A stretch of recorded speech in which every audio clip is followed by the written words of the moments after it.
아멘. 하나님의 말씀은 우리 마가복음 4장에서 보겠습니다.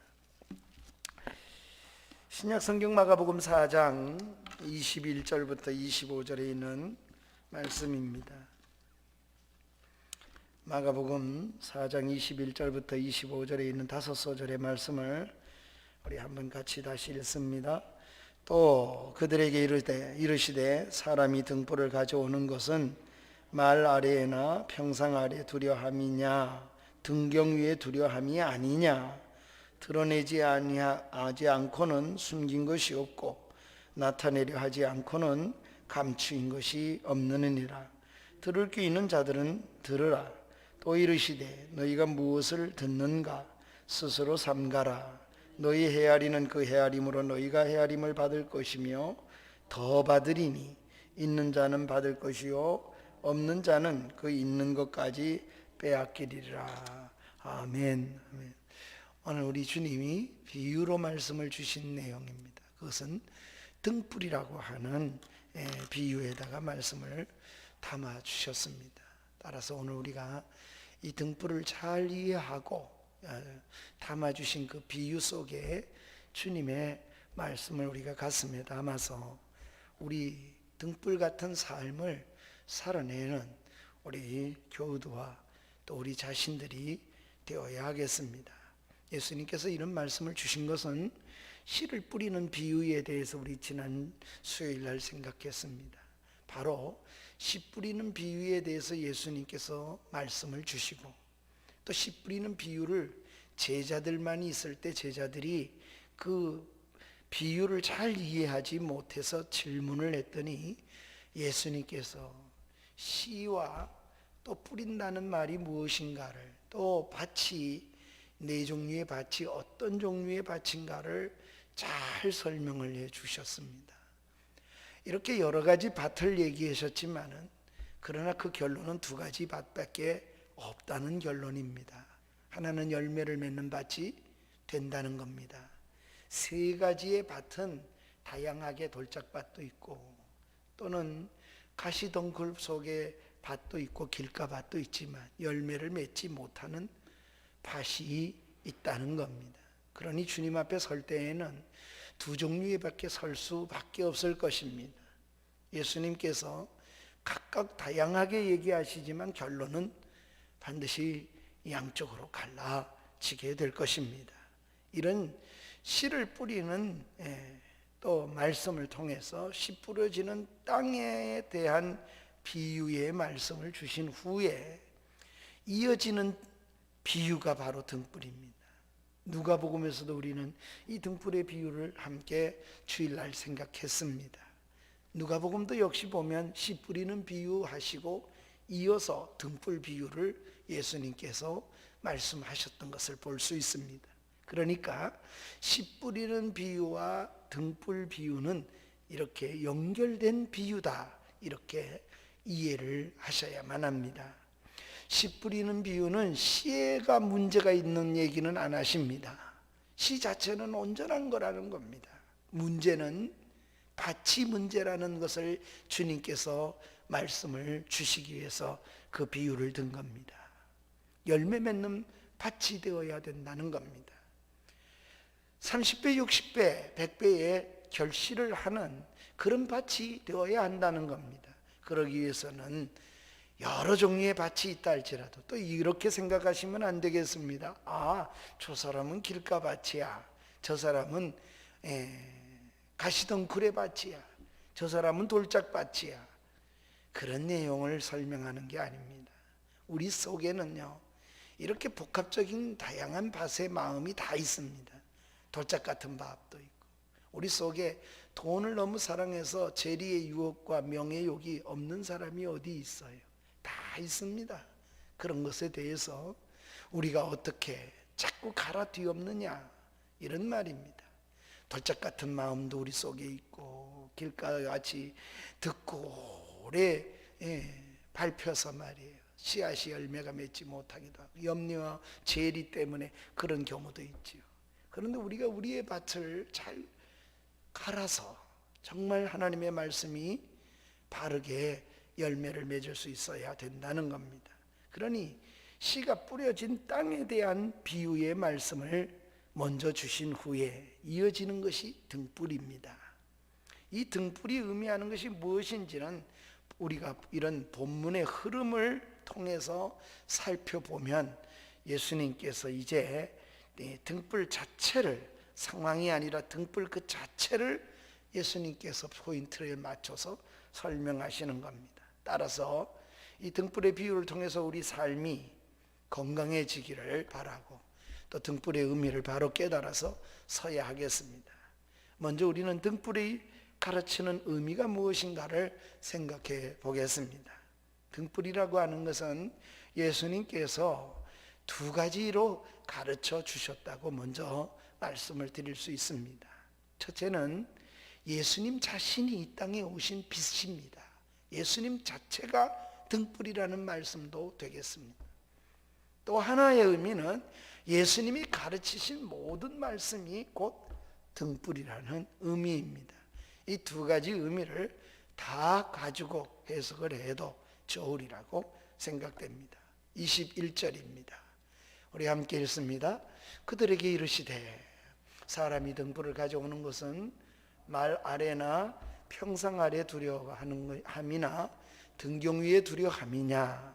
예수님께서 어디다가 두려고 그렇게 하겠느냐는 겁니다. 여기서 말씀하는 등불은 무엇일까요? 이 등불이 의미하는 것은 말씀하시는, 지금 이 말씀하시는 주님 자신이 바로 등불임을 말씀해 주시려는 겁니다. 또 하나는 주님이 말씀하시는 그 말씀 자체를 가리킨다고도 할 수 있겠습니다. 비유를 통해서 하나님 나라에 대해서 비밀을 선포해 주시는 주님은 진정한 등불의 빛이시기 때문에 그렇습니다. 그래서 주님 자신을 가리키는 용어로 예수님께서 사용하시기도 하셨습니다. 또 주님의 말씀이 바로 등불 같은 것임을 의도하기도 하셨습니다. 성경에 우리 신구약 성경을 다 통틀어 놓고 보면 성경의 가장 앞과 성경의 가장 끝에 말이에요, 뒤에 바로 등불과 같은 것임을 의도하셨습니다. 말씀 자체가 그렇게 된 것임을 의도하셨습니다. 이 세상은 시작이요 어두운 데서 빛으로 시작해서 성경은 빛으로 마무리를 짓습니다. 하나님께서 혼돈한 그 가운데 빛이 있으라 말씀하심에 빛이 있었다. 이게 창세기 1장의 시작점입니다. 그리고 모든 성경의 결론은 계시록 22장에서 결론을 맺는데, 그때는 하늘나라에는 태양이나 이런 것이 없다 그랬습니다. 왜? 거기에는 한번 따라합시다. 하나님이 빛이 되시기 때문이다. 하나님이 빛이 되시기 때문에 해나 달이나 별과 같은 빛이 필요치 않다고 했습니다. 그러니 첫 번째 만든 그 빛은 이게 보통 빛이 아닙니다. 그러니 성경은 그렇게 결론을 맺습니다. 그래서 영원한 하나님이 우리의 빛이 되신다.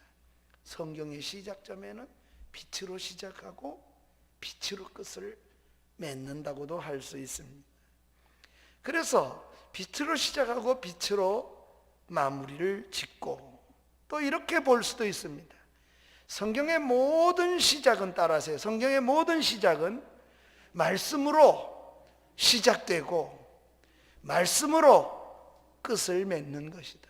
이 모든 기록한 말씀을 그대로 지키는 자는 생명을 얻고, 이 기록한 말씀에서 감하는 자들은 그 나라에서도 생명책에서도 감하리라. 그러니 말씀으로 시작하시고 말씀으로 계시록 22장에 마무리를 맺습니다. 빛으로 시작하고 빛으로 맞습니다.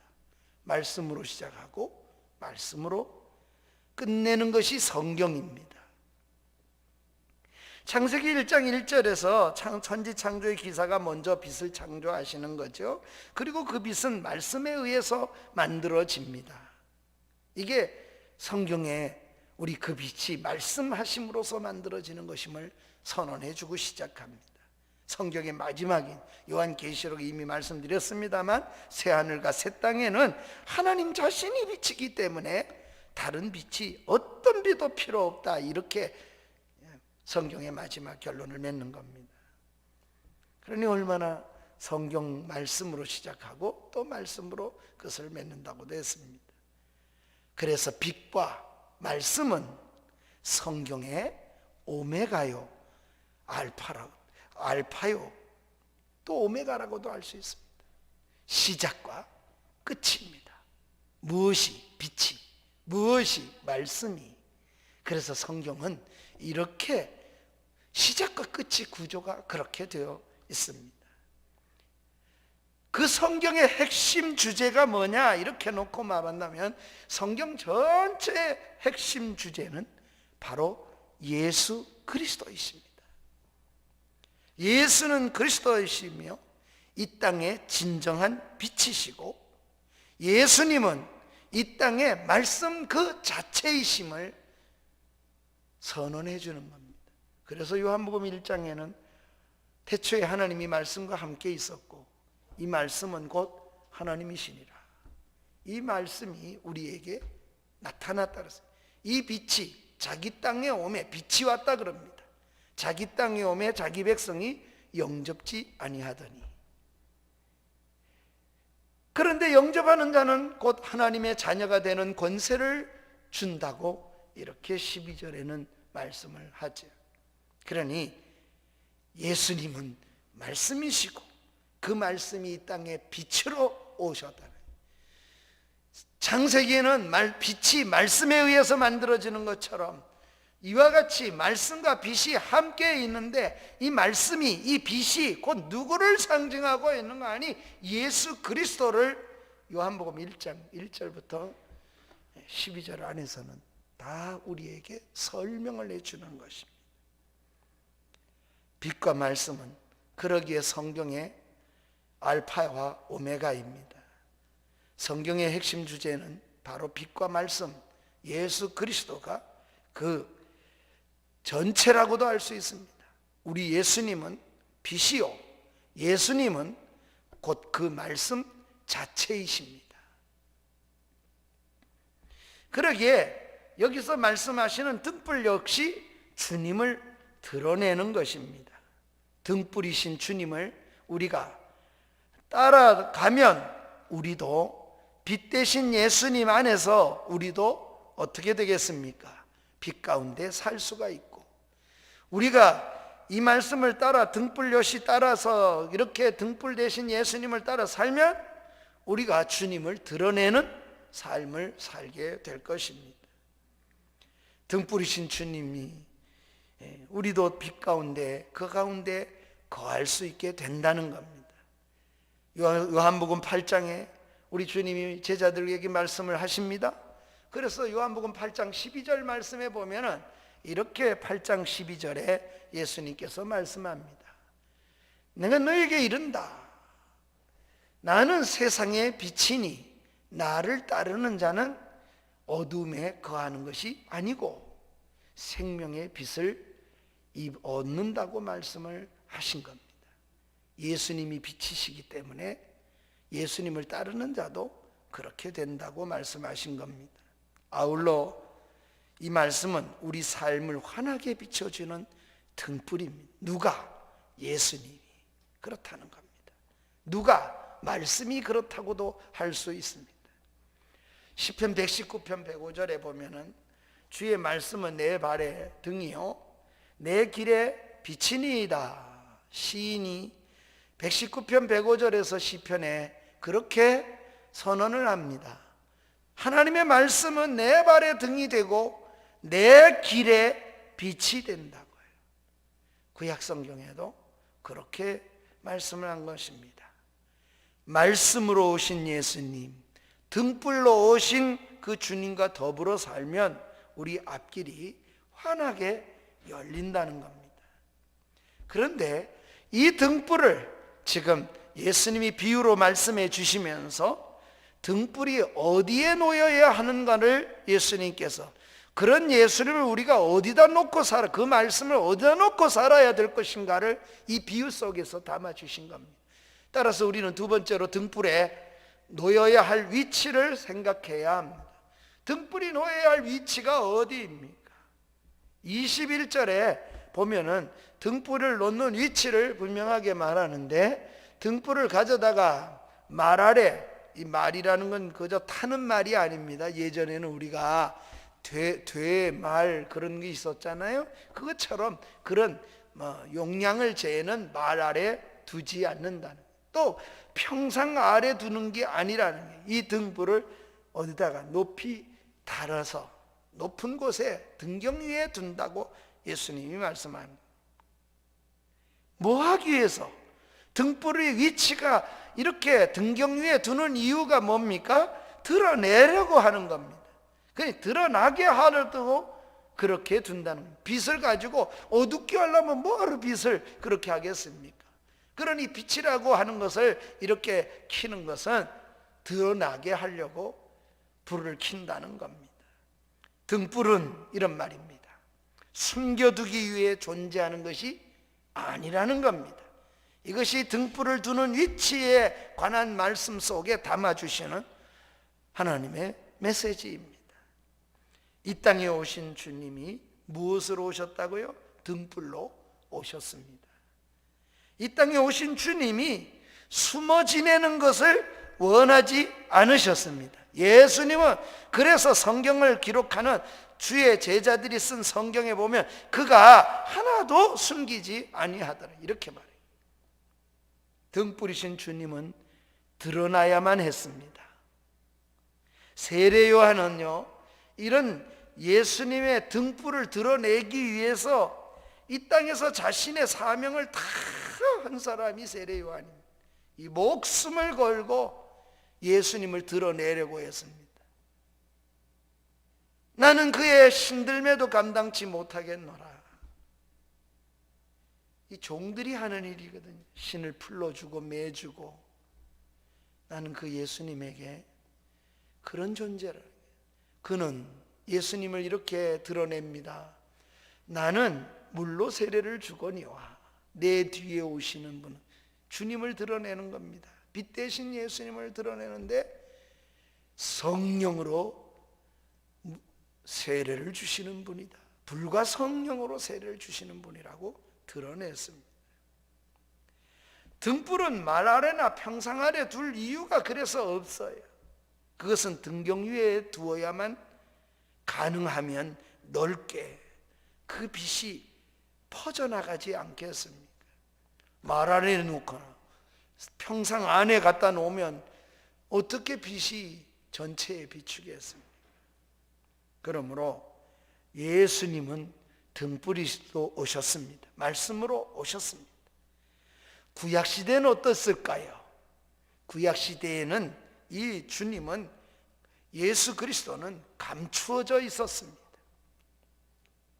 숨겨져 있던 비밀과 같은 우리 예수님이 이 세상에 오실 때에는 드러남으로 사람들이 다 예수님을 드러내심으로 놀라워했습니다. 우리도 그렇습니다.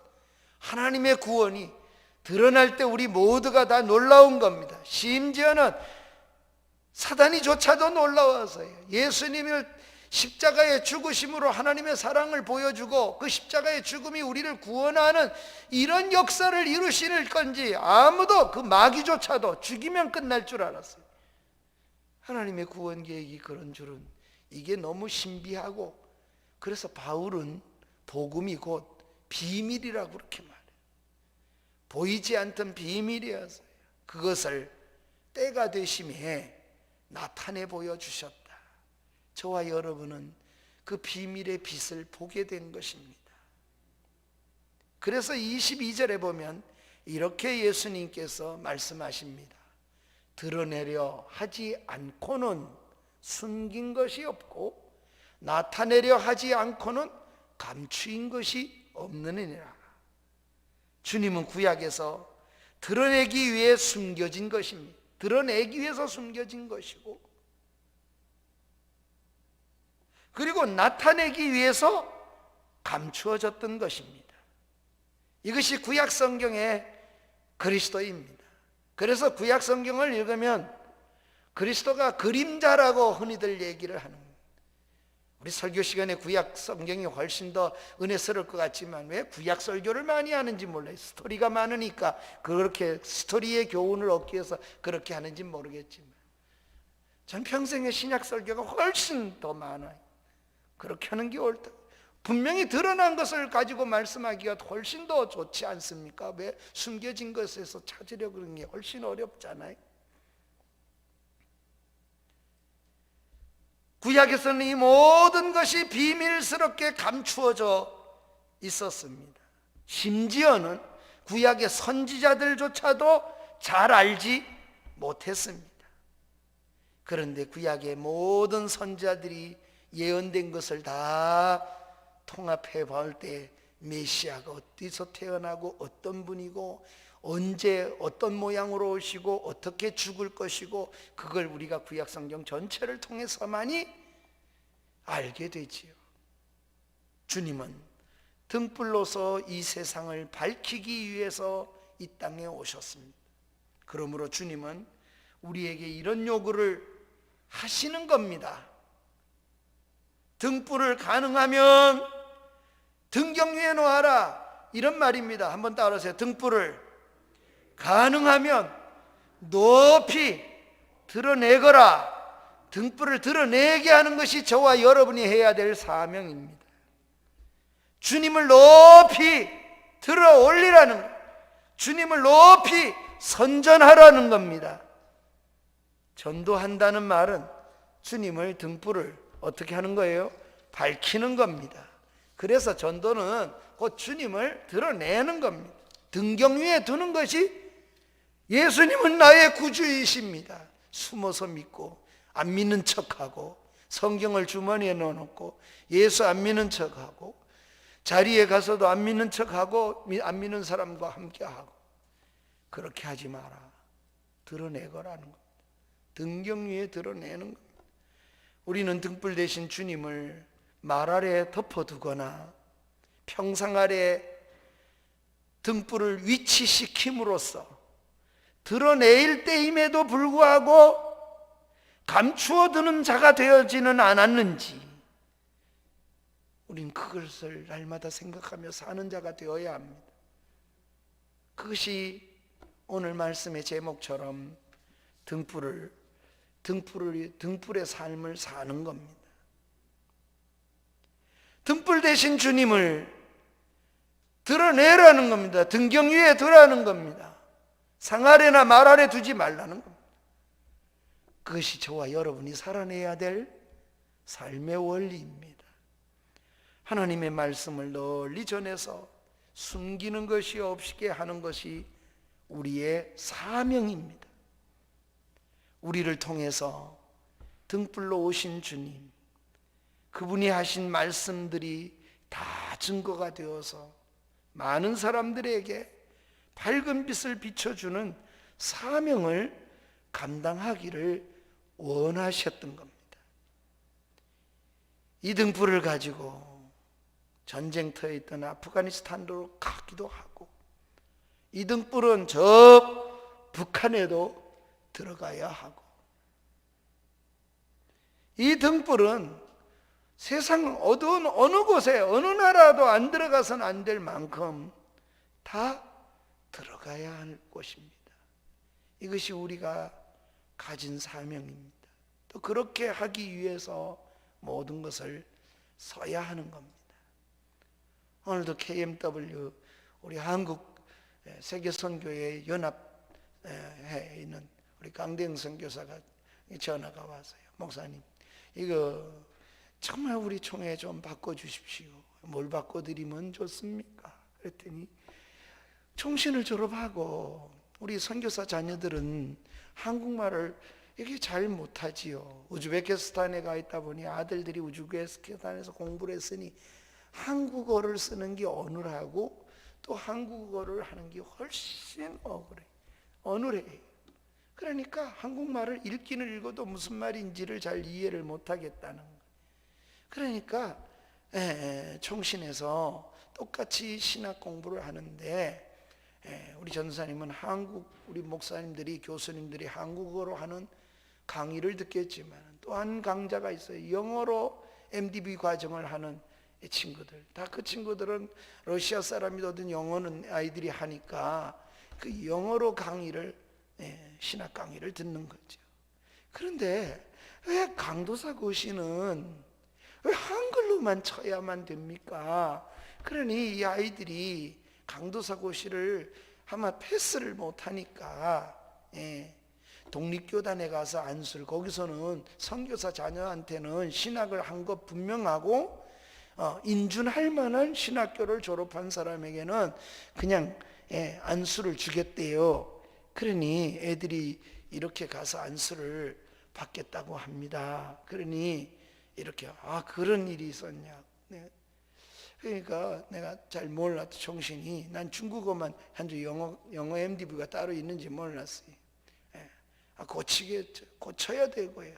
총회장한테 전화를 하고 내가 고시부장한테 전화를 했어요. 고시부장한테 할 수 있으면 둘 중에 하나를 내라. 영어로 시험 지켜라 그러면 강사고시를. 그럼 내게 않겠어요? 영어로 문제를 내도록 어떻게 모자라면 교수님을 통해 가지고 교수들을 통해서 사용해서라도 문제를 내든지 영어로 채점하게 해라. 왜 꼭 한글로만 해야 되나? 오늘 같은 글로벌 시대에 우리같이 나이가 좀 든 사람은 어학이 그리 쉽지 않잖아요. 또 그런데 어떤 분은 정말 어학이 탁월하게 하나님 은혜를 주시잖아요. 우리 그때 오셨던 배한호 선교사님은 늦게 이게 중국말 따는 큰 회사에 있다가 갔는데 브라질을 갔더니 1년밖에 안 됐는데 이분이 영어로만 공부를 했어요. 늦게 그것도 영어를 좀 하시다가 이렇게 영국 가가지고 옥스퍼드 대학에서 박사를 받으셨어요. 그리고는 브라질로 가서 또 브라질에서 또 뭡니까 그 옆에 볼리비아로 또 이렇게 다니시면서 하는데 그쪽이 전부가 두 가지 언어를 쓰거든요. 영어를 거의 안 써요. 대신에 스페니쉬를 쓰거든요. 남미 쪽은 거의 다 스페니쉬를 써요. 또 우리 교회에서 파송한 선교사님은 특별히 1.5세니까 뭘 쓰면 포를 써요. 포르투갈어를. 그리고 포르투갈이 브라질을 지배했으니까 포르투갈어를 쓰고 스페인어를 쓰고 또 영어도 섞어 쓰고. 그런데 1년 만에 우리 배 선교사님은 설교를 스페니쉬로 한다는 거예요. 그래서 그렇게 가지고 할 수 있습니까? 그랬더니 이분이 목사님 아주 짧은 스페니쉬지만 그걸로 설교를 한대. 그런데 얼마나 지금 1년 지나가니까 스페니쉬가, 그래 내가 들어봐서 어때요? 스페니쉬를 잘하는 분한테 물으니까 배선교사님 스페니쉬 설교가 아주 유능하대. 아주 언어도 좋다는 게. 너무 잘하셔서 내가 한번 물어봤어요. 목사님 어떻게 그렇게 모르겠어요. 하나님이 그냥 영어도 열어주시고 포르투갈어도 열어주시고 스페니쉬 몇 개 국어래요. 그러니까 5개 국어는 유창하게 할 수 있게 됐대. 이 하나님이 참 은혜죠. 스페인어만 하면은 남미 쪽이나 멕시코서부터 저 브라질, 아르헨티나까지 내려가면서는 다 스페니쉬가 거기 거의 다 쓰니까 가능할 것 같아요. 그런데 그쪽 선교사로 가는데 언어가 유창하게 쓸 수 있는 책을 한 10권을 쓴 거를 성경 맥잡기를 쓴 거를 보내주신다니까, 필요하신 분들 한 10권인 저한테 나중에 보내준다니까 여러분 한번 보시기 바랍니다. 이 배선교사니까 누구든 5권이 오면 드릴 마음이 있어요. 한 10권 오면. 하나님께서 그렇게 쓰시는 거예요. 언어가 돼야 되지 않겠어요? 이 땅에 수십 년 전에 이 등불을 전해주는 사람들이 우리나라에도 있었습니다. 그래서 우리나라가 이렇게 복을 받고 밝은 세상을 누리게 된 것입니다. 등불이신 주님이 전해지는 곳마다 밝아지고 복이 분명히 있습니다. 우리도 이 등불을 온 세상에 전해야만 하는 것입니다. 그렇게 하는 것이 우리의 사명입니다. 그래서 등경 아래에 두거나 상 아래에 두는 게 아니고 등경 위에 주님을 드러내야 된다, 이렇게 하는. 국내에 있는 우리야 한국말을 알아들으니까 더욱 그래야 되겠지요. 더군다나 해외에서도 드러내야 하는 겁니다. 그렇게 하나님 나라를 드러내야 됩니다. 세 번째로 우리가 생각해 볼 것은 하지 말아야 할 것이 있습니다. 그러면서도 주님은 등불과, 이 등불이 곧 예수님 자신이면서 또 가르치신 말씀이라고도 할 수 있겠는데, 우리가 헤아리지 말라. 말씀과 등불 앞에 우리가 하지 말아야 할 것이 하나 있는데 헤아리지 말라는 겁니다. 24절입니다. 이렇게 주님이 말씀을 하십니다. 24절을 함께 읽습니다. 또 이르시되 너희가 무엇을 듣는가 스스로 삼가라. 너희의 헤아리는 그 헤아림으로 너희가 헤아림을 받을 것이며 더 받으리니, 이렇게 말씀하십니다.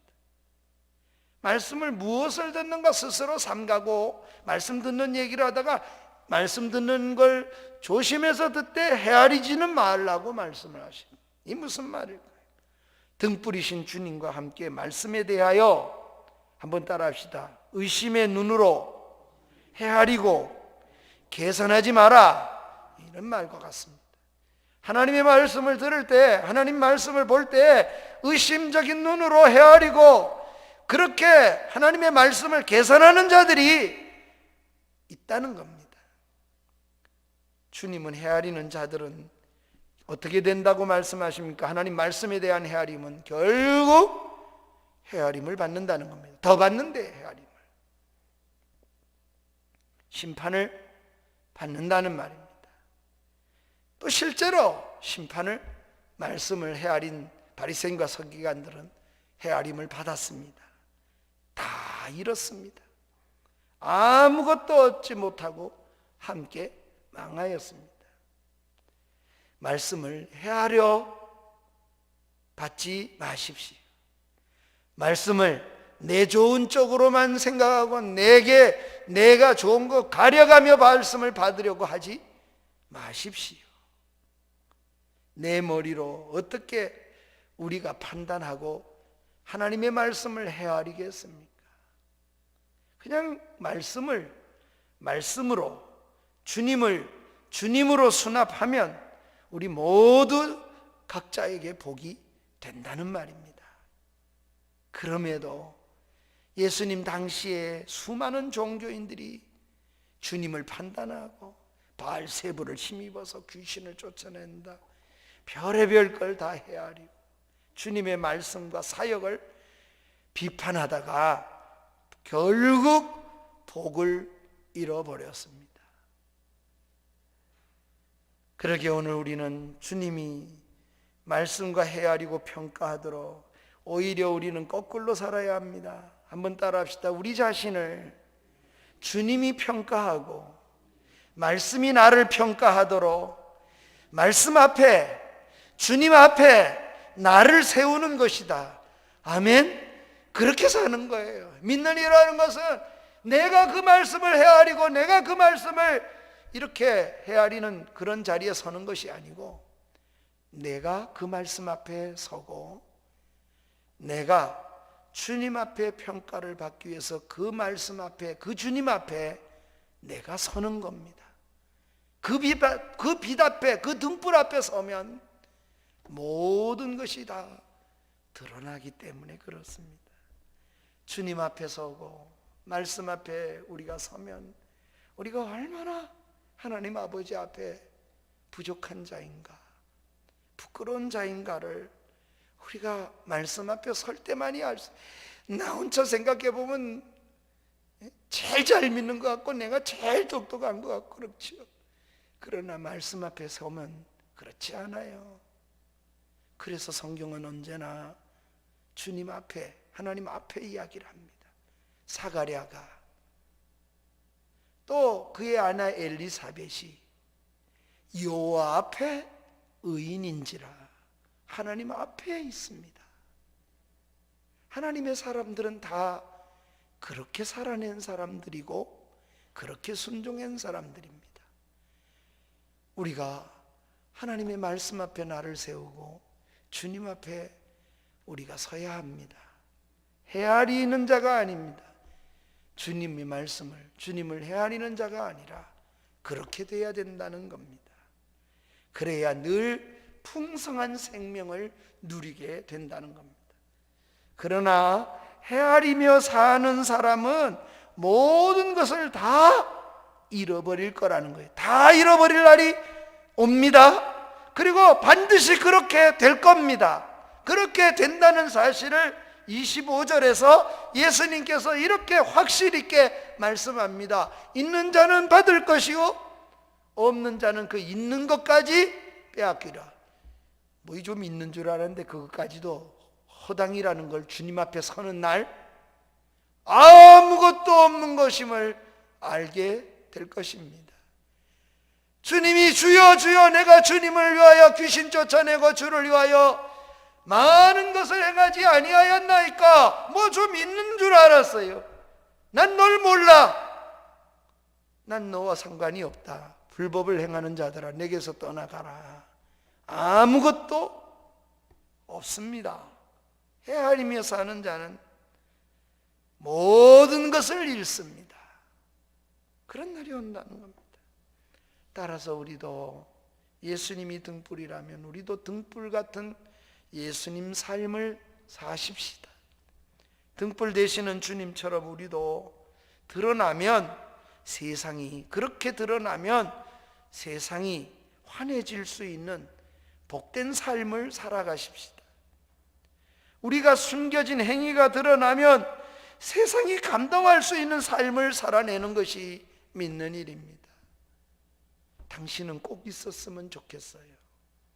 그 얼마나 복됩니까? 당신이 이 자리에 꼭 있었으면 좋겠어요. 내가 못 미쳐서 못하더라도 얼마나 복돼요? 그럼 복 있는 거죠. 못하더라도, 사양하더라도 복 있는 거 아닐까요? 당신이 이 자리에 필요하다는데, 당신이 양심을 쓰고 당신이 이 자리에 있으면 좀 더 깨끗해질 것 같고, 당신이 이런 이사로 오면 훨씬 더 좀 더 좋을 것 같고, 이래서 당신을 추천하고 당신을 내가 모시기를 원합니다. 그런데 얼마나 그렇게 듣는 것이 복되겠습니까? 이런 삶을 살아내려고 힘을 써야 되는 일이 아니겠습니까? 우리의 선한 행위를 드러내서 세상을 비추는 빛이 되기를 주님은 원하시는 겁니다. 그래서 너도 이런 주님 자체를 말씀하시면서도 이 속에 담아주는 말은 우리도 등경 위에 빛이 되어야 된다는 말입니다. 말 아래나 평상 아래 두는 빛이 되지 말라는 말입니다. 우리의 착한 행실은 이 세상을 비추는 등불입니다. 그래서 주님이 마태복음에 그렇게 말씀하시잖아요. 5장에서 주님 뭐라 그럽니까? 너희의 착한 행실로 말미암아 하늘에 계신 내 아버지께서 영광을 받으리로다.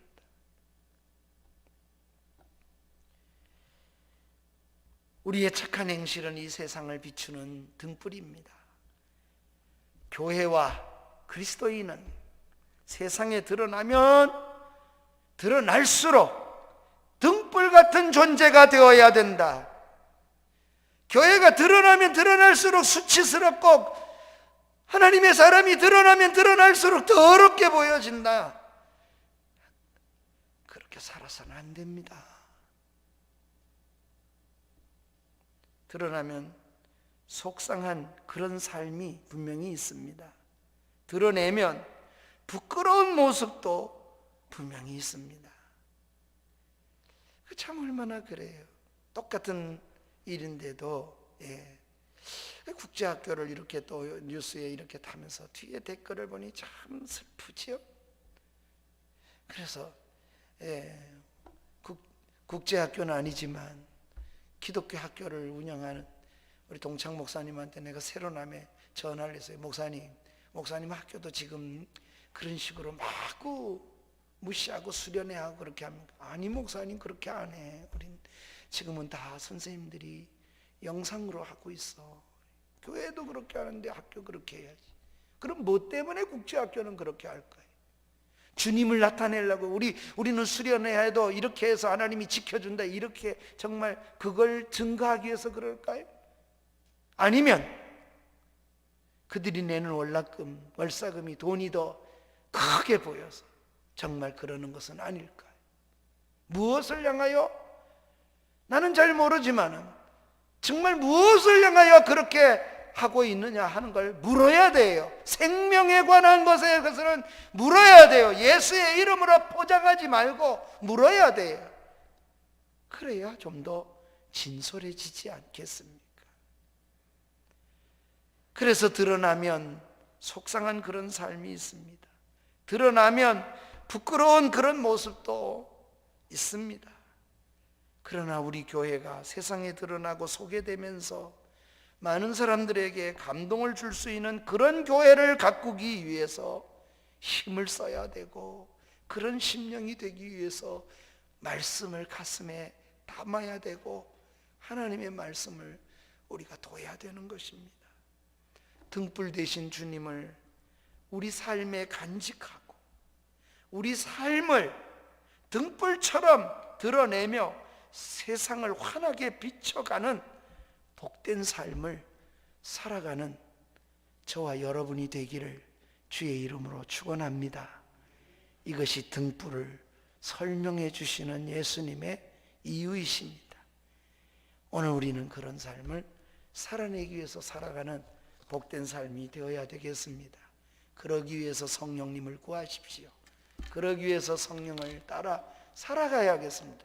우리 찬송가 191장 우리 뜻을 생각하시면서 함께 부르십니다. 우리 말씀을 생각하며 같이 191장을 함께 찬양하겠습니다. 내가 매일 기쁘게 순례길을 행하게